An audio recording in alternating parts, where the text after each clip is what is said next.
Welcome back to the wellness show. जी हाँ, हम बात कर रहे हैं बहुत सी दिल की भी बात कर रहे हैं, उसकी बीमारियों के, इसके साथ एसोसिएट बीमारियों की भी। और अभी हमारे साथ एक और कॉलर हैं। अभी जो हमारी कॉलर थी उनका कुछ कॉम्प्लेक्स केस है, तो उसके बारे में हम ज़रा डॉक्टर साहब आप बताइए कि अगर इससे पहले हम कॉल लें कुछ आप ये, क्योंकि ये थोड़ा सा उनको मशवरा दे देते हैं। वो दरअसल वहाँ पे कॉम्प्लेक्सिटी ये है, सबसे पहले तो मुझे बड़ी हमदर्दी है जो आपने इतनी सारी बेटी की जो सिम्टम्स और जो प्रॉब्लम्स बताई हैं हमें। हाँ, तो देखें, लगता यूँ है कि जब वो प्रेग्नेंट थी तो उस वक्त वो जेस्टेशनल डायबिटीज़ उसको बोलते हैं, वो उसमें गई हैं। फिर प्री एक्लैम्शिया होता है जिसमें ब्लड प्रेशर ज़्यादा हो जाता है, और फिर बाद में जो दूसरी सब्सिक्वेंट प्रेगनेंसीज होती हैं उसमें भी ख़तरा होता है कि ब्लड प्रेशर और शुगर लेवल ज़्यादा होगा। तो यहाँ से ये स्पायरल आउट हुआ है सारा मामला। और फिर पाकिस्तान में हेपेटाइटिस सी बहुत कॉमन है। जो सिम्टम्स बता रही हैं, कभी डायरिया है, ये है, वो सारा कुछ जो है वो लगता है हेपेटाइटिस से रिलेटेड है।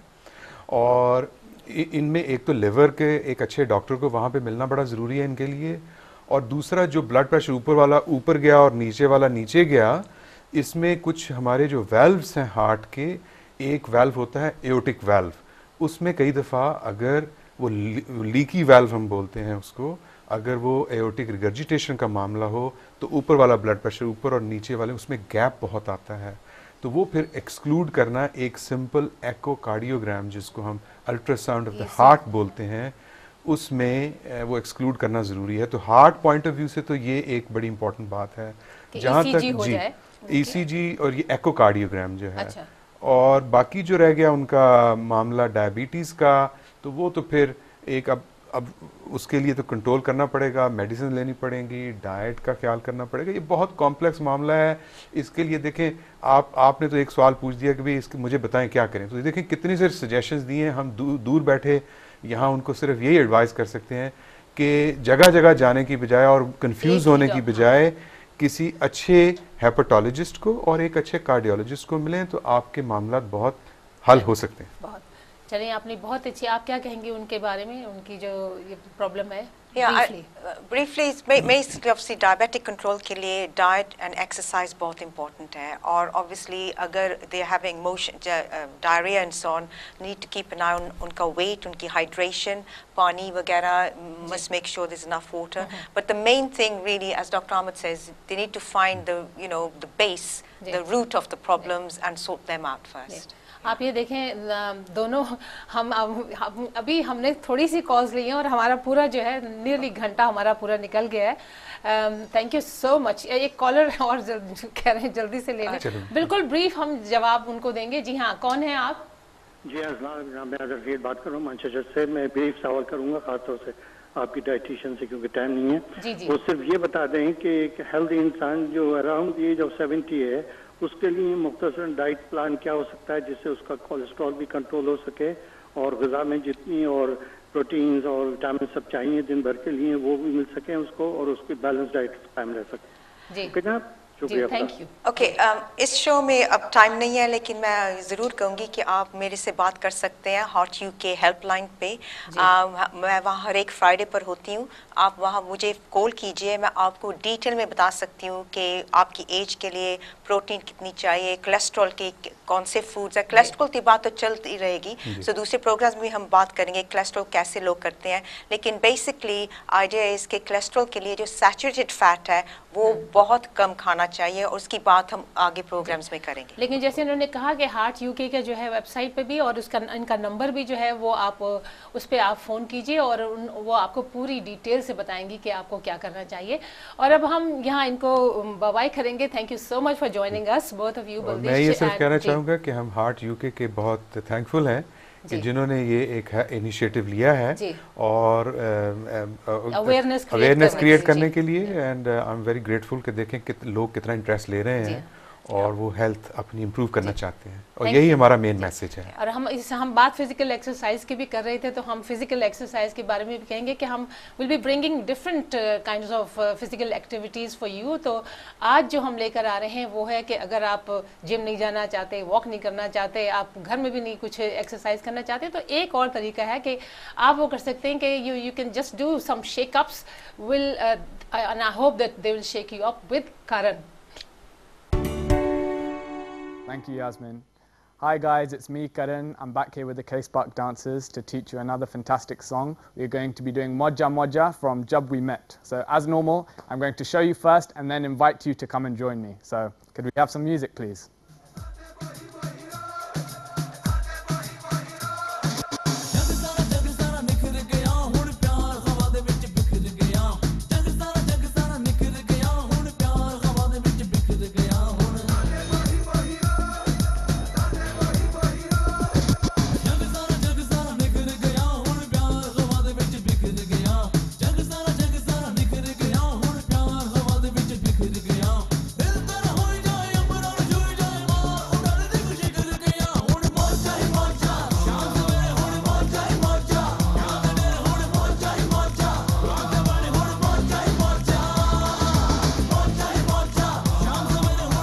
Great, thank you. Did you guys enjoy that? Well, now I'm going to be teaching you that same routine. So up we get. As normal, are you standing? Okay, quick stretches. So shoulders up, down, side to side, and roll. That's it, backwards and forwards. And quick jogging on the spot. That's it. And step together. All right, put your right foot on its heel, touch your toes. And up, other leg on the heel, toes. And step together, hold your hips. Let's do some hips, go side, side, side, side, and all the way around. Stretch those hips. Very good. And the other way. And jump together, touch your toes. If you can't go all the way, just hold where it's comfortable for you, where you feel a stretch. All the way up. Okay, right, I'm set. Are you guys set?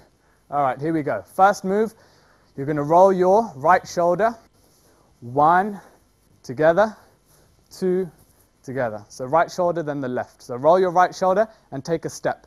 1, together, swap, 2, together. Very good, one more time, nice and big, big shoulders. Here we go.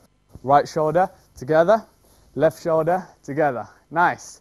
Then we're going to swing. Learn the hands. Swing, cross, swing, cross. You can give me a click if you can click. If you can't, pretend. So you've got out and in, out and in. With that very simple feat, you're just going to step forward, forward, together, back, together. Put some style into it. Very good. And 1, 2, 3, 4. So a bit of a bounce, yeah, not straight legs like this. Yeah, have a little bounce. It looks more interesting. Now with the hands go out, in, out, in. How many times do you do that? Once or twice. We'll try it again. 1, 2, 3, 4. I think the best way is to sing the song. So let's start, go. Jagasara, and pyar. 2, 3, 4. 1, 2, 3, 4, 5, 6, 7, 8. Very good. And then we're going to do what I call an Arabic arm. Bollywood dance fuses a lot of different dance styles. So this is an Arabic arm. You're going to go up and down, up and down, up and down, up and down. Let's take a step with that. So we're going to go right, together, together, right, together, together. So again, to the left, left, together, to the right, right, together, and stop. Let's try that with some music.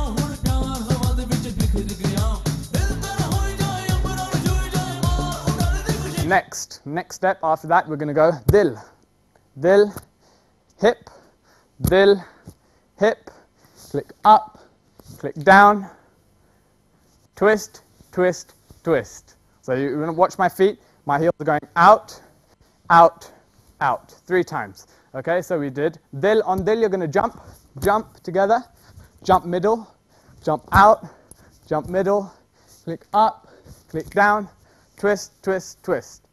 Okay, one more time, 2, 3, go. 1, 2, 3, 4, up, down, twist, twist, twist. Let's add that on beginning. जी हाँ, देखें आपने बहुत enjoy किया होगा कि करण जो है he is an excellent dance teacher और बहुत अच्छी इन्होंने जो है वो सीखी है और इसके साथ बॉलीवुड भी और मॉडर्न डांसिंग को इन्होंने मिला के बहुत अच्छे यहाँ पे इवेंट्स किए हैं इस कंट्री में और he is quite a famous dance teacher हुए है। मतलब कहने का ये कि चाहे आप फेमस डांस टीचर हो या ना हो, लेकिन फिजिकल ये एक एक्सरसाइज है, it's a very good form of very entertaining form of exercise.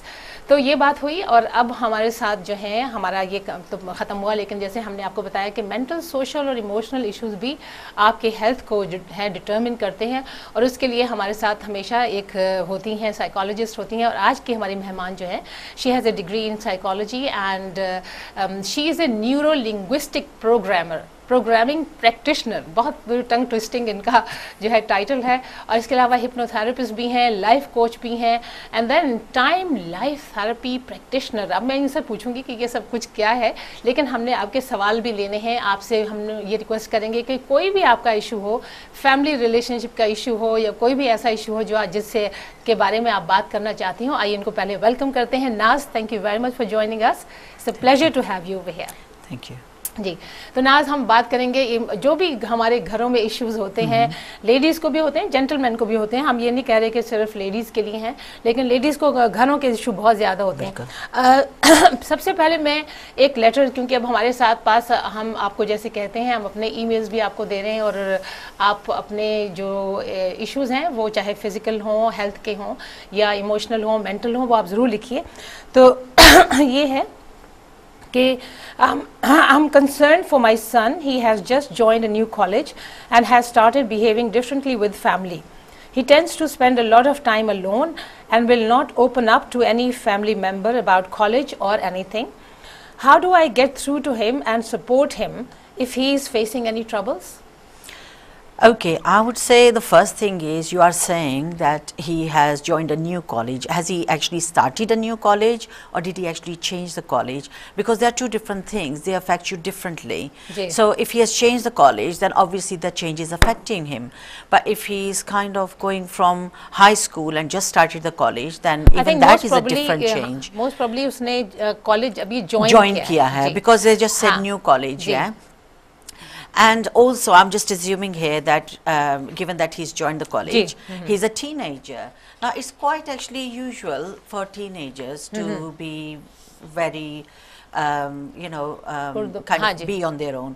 तो उनकी बड़ी कोशिश होती है कि वो अपने आप में रहें और थोड़ा सा अपने आप को डिटैच कर लेते हैं। इट्स ओनली अ फेज़ जो एक उनकी ज़िंदगी में आता है, वो उस फेज़ से गुजरते हैं और वो फेज़ आपका टीनेजर्स में किसी स्टेज पे भी आ सकता है। तो अब अगर उसने अपने आप को अकेला कर लिया है and you said at the end of the email आपने लिखा है कि वो शायद ट्रबल में है, तो उसके लिए काफ़ी चीज़ें आपको पहले डिटरमिन करनी पड़ेंगी। पहले तो आप ये देखें कि आया वो खुद अकेला रहना चाहता है या कि वो अकेला कमरे में बंद उसने आपको कर लिया है। अगर तो उसने अपने आप को कमरे में बंद कर लिया है तो तब भी आपको देखना पड़ेगा। ये पहले मैं आपको इसलिए बता रही हूँ कि आप इस्टेब्लिश करें कि ट्रबल है कि नहीं है। अगर तो वो अकेला रहना चाहता है तो फिर we are not looking at trouble really, we just have to, हमें सिर्फ उसका रिस्पेक्ट करना है थोड़ा सा उसको कि वो स्पेस चाहता है, एडजस्टमेंट कॉलेज में चाहता है और अपने टाइम पे वो खुद ही बात करना शुरू कर देगा और खुल जाएगा। लेकिन उसके अलावा अगर आप जिस तरह कह रहे हैं, आप ये भी देखें, अगर आप कोशिश करें, आप उसको ऑब्जर्व करें उसका बिहेवियर, आप उसको देखें कि उसके बिहेवियर में कुछ चेंजेस आई हैं, क्या वो बिल्कुल बात करना या उसका खाना पीना भी बंद हो गया है, क्या वो किसी किस्म के डिप्रेशन के साइन उसमें आ रहे हैं, या कि सिंपली वो इवन कि अगर वो कमरे में है क्या वो फ़ोन पे है हर वक्त लगा रहता, या फिर वो टीवी देख रहा है या वो गेम खेल रहा है। तो जब आप ये सारा ऑब्जर्व करेंगे और उसके बावजूद आपको लगता है कि उसको कोई ट्रबल है, वो आपसे शेयर नहीं कर रहा, तो उसके लिए काफ़ी साइकोलॉजिकल हेल्प्स होती हैं, जिसमें सबसे बड़ी जो है वो काउंसलिंग होती है, जो कि काफ़ी फ्रीक्वेंटली अवेलेबल है इंग्लैंड में और पूरी दुनिया में जगह जहाँ भी आप होंगे वहाँ पर वो अवेलेबल है। तो आप काउंसलिंग उसके लिए अरेंज करें। काउंसलिंग में ये होता है कि वो अपनी फीलिंग्स को रिलीज़ करना चाहेगा और उसको हेल्प मिलेगी उसमें।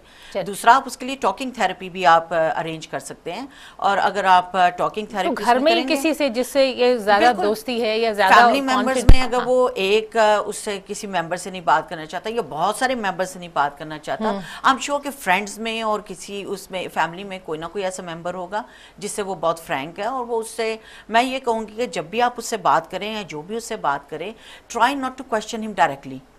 आप डायरेक्ट क्वेश्चंस ना करें। जो टीनेजर्स होते हैं इनको डायरेक्ट क्रॉस क्वेश्चनिंग पसंद नहीं होती, तो इनको आप जब भी बड़ी कैजुअल सी आपने इनके साथ गुफ्तगू करनी है, जैसे कि बाय द वे जिसको हम कहते हैं बाय द वे गुफ्तगू करनी है आपने उनके साथ कि भाई प्रॉब्लम क्या है या ऐसे, तो उसमें फिर वो खुद ही खुल जाएगा। तो डायरेक्ट क्वेश्चनिंग ना करें। और साइकोथेरेपीज बहुत सारी होती हैं जिसमें आप उनको हेल्प कर सकते हैं, लेकिन that is a latest stage. आपकी ईमेल पढ़ के मुझे नहीं लगता कि आपको इस स्टेज तक जाने की जरूरत पड़ेगी। आई थिंक के फैमिली में मेरे ख्याल अब हम ना छोटी सी ब्रेक लेना है, हमें बार बार कहा जा रहा है। जी हाँ, तो हम ब्रेक पे जाते हैं। Will see you after this short break.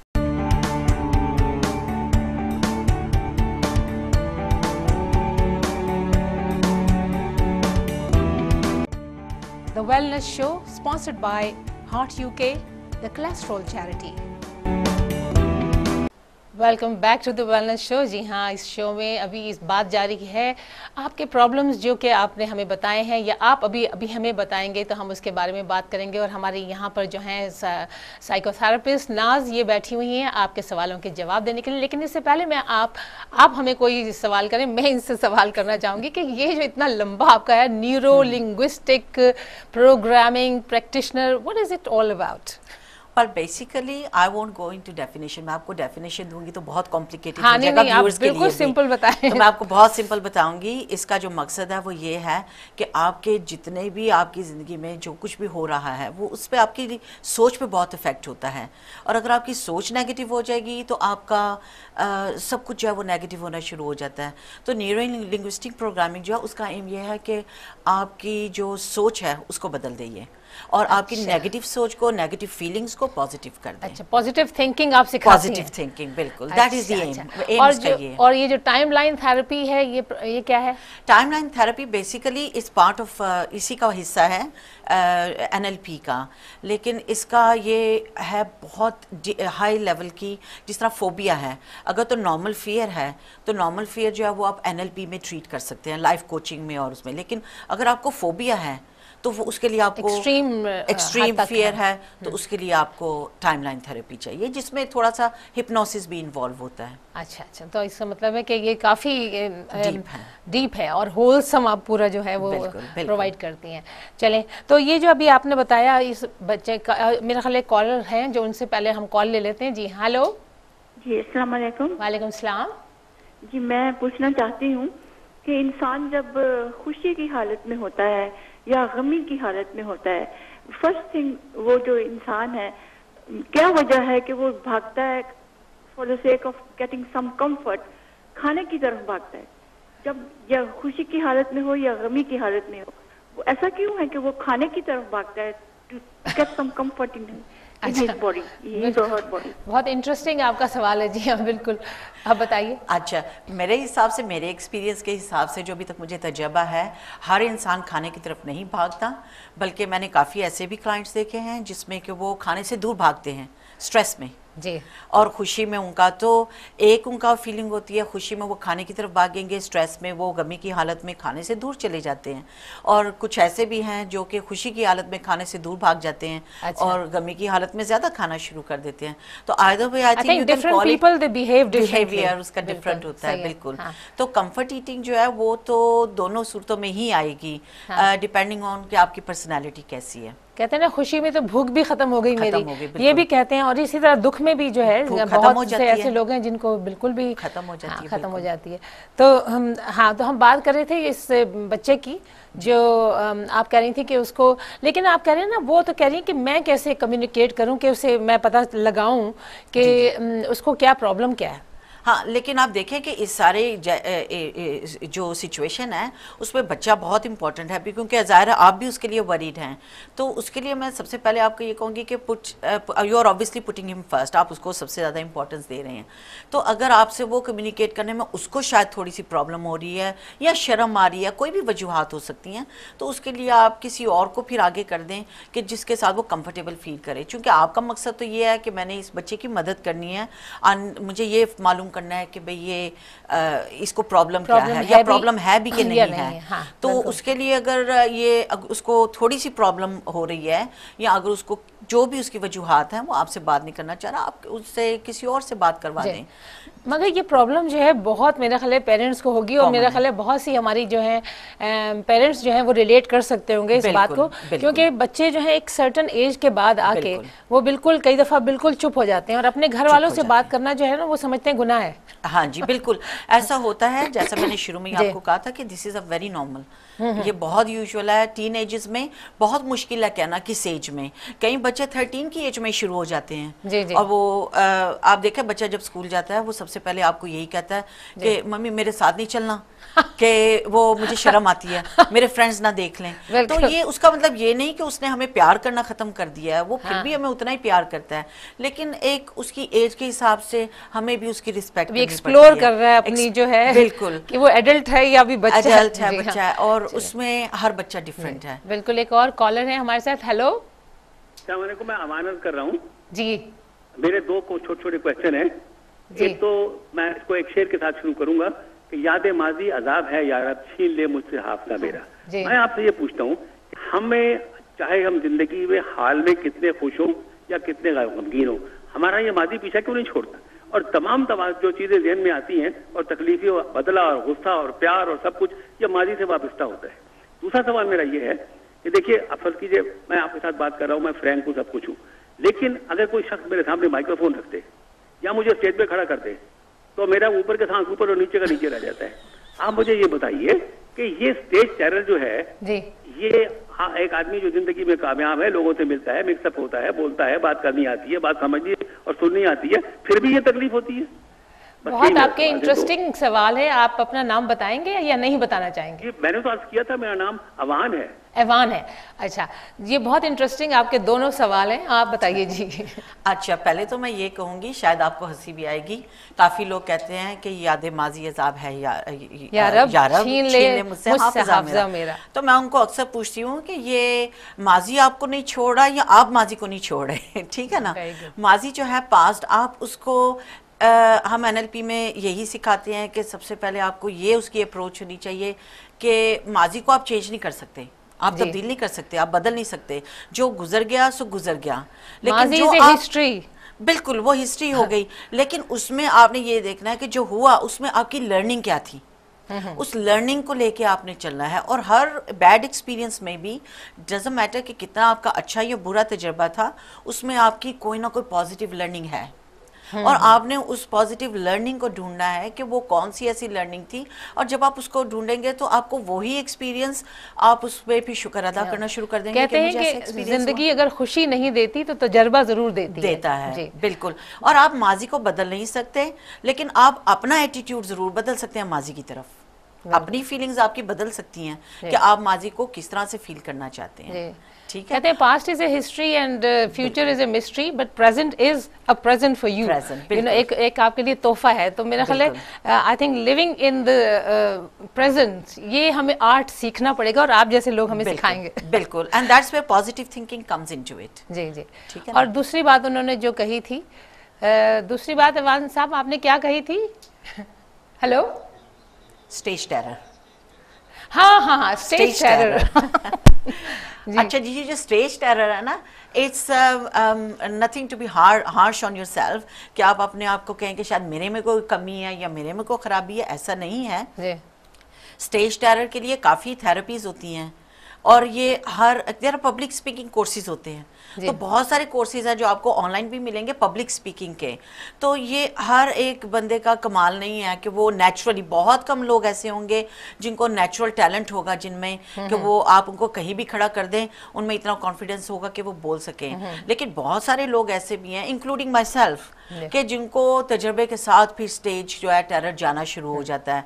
तो कुछ तो आप या तो अपने आप में कॉन्फिडेंस के लिए, या आपके लिए दो चीज़ें हैं, या तो आप कॉन्फिडेंस की कोई थेरेपी ढूंढें जिसमें आपको थोड़ा सा कॉन्फिडेंस आपका बढ़े, और या फिर आप straight away public speaking therapy पे चले लेकिन जाएं। ये भी जानना ज़रूरी है कि आपको इसकी ज़रूरत पड़ती है अपने प्रोफेशन में, या आपको किस वजह से है। अगर ज़रूरत पड़ती है प्रोफेशन में या किसी ऐसी जगह जो आपका ये मतलब ये आपका अपना जॉब है, तो फिर तो आपको डेफिनेटली करना पड़ेगा। लेकिन मैं एक बात बताऊं कि जैसे अब मैं 20-22 साल से मैं टीवी के आगे बैठती हूँ, लेकिन मैं वाकई स्टेज पर जब जाती हूँ तो मेरा दिल धड़ धड़ धड़ बिल्कुल। तो आप क्या बात कर रहे हैं अमान साहब, मैं ये बताऊं कि ये स्टेज टेरर तो बहुत आम और बहुत कॉमन चीज़ है। मुझे कैमरे से नहीं डर लगता, लेकिन मुझे लोगों से सामने जाने से बहुत परेशानी होती है। तो this is my personal experience. No बिल्कुल आपका personal experience, I am sure a lot of people उसे रिलेट कर सकते हैं। हाँ, हम अपनी बात दिल की खोल देंगे आपके साथ। और एक और कॉलर है हमारे साथ। Hello. Hello, can your advisor please explain the differences between bipolar order personality and schizophrenic personality? Okay. And what sort of suggestions she could make it to improve the life better in practical terms? Bipolar और schizophrenic, ये इनमें क्या difference है जी, ये पूछना चाह रहे हैं। और स्किज़ोफ्रेनिक तो इसमें काफ़ी एक्सट्रीम है जी, ठीक है। स्किज़ो बाइपोलर जो है वो डिफरेंट है, और स्किज़ोफ्रेनिक जो वो बहुत एक्सट्रीम है उसकी, और उसके लिए जो आपको ट्रीटमेंट मिलती है, उसके लिए जो आपको थेरेपीज़ मिलती हैं वो काफ़ी हाई इंटेंस होती हैं, बहुत इंटेंस थेरेपीज़ होती है, जबकि बाइपोलर के लिए आपको इतनी इंटेंस थेरेपीज़ की ज़रूरत नहीं होती। पहले आप ये बताइए कि बाइपोलर, जैसे अब जिनको नहीं मालूम कि बाइपोलर पर्सनैलिटी जो होती है वो क्या होती है। जी, जिसको हम कहते हैं ना डबल शख्सियत, ठीक है ना आपकी, और वो हम सब में है। अगर आप देखें वन वे और दी अदर, वो हम सब we are kind of, you can't say victim of it, लेकिन वी ऑल कंटेन इट, हम सब के अंदर वो है। और जहाँ तक स्किज़ोफ्रेनिक है वो एक मेडिकल कंडीशन है, जो कि मेरा ख्याल है वो डॉक्टर साहब जो पहले थे वो आपको ज़्यादा अच्छा बता सकते थे कि स्किज़ोफ्रेनिक को आप कैसे हैंडल करते हैं। लेकिन from psychological point of view, अब जिस तरह मैंने टाइमलाइन थेरेपी का जिक्र किया था, टाइमलाइन थेरेपी आपके लिए सबसे बेहतरीन है ऐसी एक्सट्रीम जो फियर फोबियाज या जो कंडीशंस होती हैं उसके लिए। तो अगर आपके इलाके में कोई भी ऐसा हो जो कि टाइमलाइन थेरेपी करता हो, आप उसको कांटेक्ट करें तो आपको काफ़ी उससे हेल्प मिलेगी। अच्छा, लेकिन बाइपोलर में जो है, जैसे आप कह रही हैं कि ये हम लोगों में किसी हद तक थोड़ा थोड़ा, किसी वक्त कोई किसी ने हमें गुस्से में देखा हो, तो अगर हम बाद में किसी और जिस तरह हम किसी के साथ बिहेव कर रहे हो, तो ये कहते हैं कि भाई ये आप तो उस वक्त बिल्कुल डिफरेंट थी। तो मेरा ख्याल है does it also come into bipolar situation? Kind of, you can say, क्योंकि क्या होता है कि जिस सिचुएशन में आप उस वक्त हैं, आपका रिएक्शन उस वक्त डिफरेंट है अकॉर्डिंग टू द सिचुएशन। लेकिन जब आप काम डाउन हो जाते हैं, जब आप किसी और को मिलते हैं, तो आपका रिएक्शन डिफरेंट हो जाता है। और उसमें फिर लोग कहते हैं कि अच्छा ये तुम्हारा रिएक्शन उस वक्त तो कुछ और था, इस वक्त कुछ और है। उस वक्त आप मे बी रिएक्ट कर रहे थे, और मे बी इस वक्त जो आप कर रहे हैं बाद में वो आपका रिस्पॉन्स है। And there is a big difference between reaction and response. तो जब आप रिस्पॉन्ड करते हैं उसमें आपकी थिंकिंग इन्वॉल्व है, लेकिन जब आप रिएक्ट करते हैं उसमें आपकी थिंकिंग इन्वॉल्व नहीं है। बिल्कुल।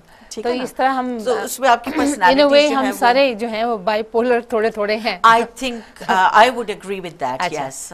अच्छा, अब मेरा ख्याल है कि टाइम, फिर देखें टाइम इतनी तेज़ी से हम इतना एंजॉय करें इस प्रोग्राम को, लेकिन ये टाइम जो है हमारा साथ बिल्कुल नहीं देता। मैं हमारी एक जानने वाली, क्या मतलब हमारी एक व्यूअर है जिन्होंने मुझे ये लेटर लिखा है, और मैं वो आपके पास भी छोड़ के जाऊंगी, अपने व्यूअर्स के पास भी और नाज आपके पास भी। तो हम ये देखते हैं कि इसका हमारे व्यूअर्स क्या मशवरा हमें देंगे और आप क्या देंगी। तो ये it will be much more interactive may be solution. या तो ये ना लिखा है कि हेलो यास्मीन जी, मेरा मसला प्लीज़ टीवी पर ज़रूर डिस्कस करें। मेरा बेटा 30 साल का हो गया है और अब तक शादी से इनकारी था। पिछले दिनों उसने मुझे बताया कि वो एक ईस्टर्न यूरोपियन लड़की को पसंद करता है और उससे शादी करना चाहता है। मैं ये सुनकर बहुत परेशान हूँ। हमारी फैमिली में बरादरी से बाहर शादी मुश्किल से एक्सेप्ट करने वाले होते हैं, तो इस बच्चे ने तो हमें मुश्किल में डाल दिया है। मेरे हस्बैंड बहुत नाराज़ हैं अपने बेटे से, और मैंने भी उसे अभी किसी से बात नहीं की। मैं सोचती हूँ कि ये शादी कैसे चलेगी। लड़की मेरे घर में कैसे एडजस्ट होगी और सारा ख़ानदान हम पर बातें करेगा। इस बच्चे किस माहौल में पलेंगे। तो मैं अपने बेटे को कैसे समझाऊं कि वो अपनी ज़ात नहीं तो किसी भी लड़की से जो हमारे मज़हब की कम से कम हो, तो थोड़ा बहुत कल्चर जानती हो हमारा, प्लीज़ अपनी साइकोलॉजिस्ट से बात करें और एक रास्ता बताएं कि मेरा बच्चा मेरी बात पर ध्यान दे। बहुत बहुत शुक्रिया। तो ये मैं लेटर सिर्फ छोड़ के जा रही हूँ आपके पास भी, अपने व्यूअर्स के पास भी, और नाज आपके पास भी। अगले वीक पे हम डिस्कस करेंगे, क्योंकि इस वक्त हमारे पास टाइम नहीं है। सिर्फ हम देंगे आपको इन्फॉर्मेशन पेज जिसमें हम आपको बताएंगे कि हार्ट यूके से अगर आपने कोई बात करनी हो, जैसे कि आपने बलदीश से बात करनी हो, 0345-4505988, और ईमेल अगर आपने करना हो ask@heartuk.org.uk, और अगर आपने डोनेशन करनी हो, क्योंकि ये चैरिटी है, www.heartuk.org.uk। जी हाँ, आप ये सारी जो इन्फॉर्मेशन हम आपको दे रहे हैं। और इसके अलावा अगर आपने हमसे बात करनी हो तो info@yasminqureshi.com, इसके अलावा www.yasminqureshi.com। तो आप हमें ज़रूर लेटर लिखिए। आप अगर हमें फ़ोन करना चाहें हार्ट यूके का, तो आप उनको ज़रूर कीजिए। और अगर कोई भी आपकी बात हो, कोई फैमिली के इश्यूज़ हों, कोई आपके इमोशनल इशू हों, तो उनके बारे में भी आप कॉल भी कर सकते हैं। हम आपसे कभी आपका जो है नाम नहीं पूछेंगे। अगर आप नहीं नाम बताना चाहें तो ज़रूर हम डिस्कस करिए, क्योंकि जो है कहते हैं ना कि problem shared is the problem halved. तो वो आपकी जो है हम पूरी कोशिश करते हैं। और नाज, थैंक यू सो मच आपका यहाँ आने का, और आपने इतनी बताई है बातें, लेकिन आप छोटी सी कोई बता के जाइए बात हमारे जो है व्यूअर्स के लिए। मैं आपको कोई मैसेज छोड़ के जाएं सोचने के लिए उनके। जी ठीक है। मैसेज तो मैं आपको यही, मैं जिस तरह वो माजी की हम बात कर रहे थे, तो मैं आपको यही कहूँगी कि आप जो माजी की तरफ जब आप देखते हैं, तो पर्टिकुलरली जब आप अपने बैड एक्सपीरियंस, बुरे तजर्बे की तरफ देखते हैं, तो आप उसमें कोशिश करें कि आप ढूंढें कि हमारा सबका, जिस भी रिलीजन से हम बिलोंग करते हैं, हमारा एक ईमान है कि हर चीज़ हमारी भले के लिए होती है। तो फिर आप उसको रखते हुए, ध्यान में रखते हुए आप कोशिश करें कि आप उसमें ब्लेसिंग ढूंढें कि जो भी उसमें था उसमें कुछ ना कुछ तो भलाई होगी। जब आप उस भलाई को ढूंढ लेंगे तो आपका वही एक्सपीरियंस जो आपके लिए नेगेटिव था, वो आपके लिए वही तजर्बा आपके लिए पॉजिटिव बन जाएगा। नहीं, बहुत पॉजिटिव बात की और बहुत पॉजिटिव थिंकिंग। और हम आपसे भी यही कहेंगे कि अगले वीक भी हम आएंगे। आप टाइम नोट कीजिए, 9:30 बजे से हम 11 बजे तक आपका साथ देंगे। Till then stay well and keep well. Thank you.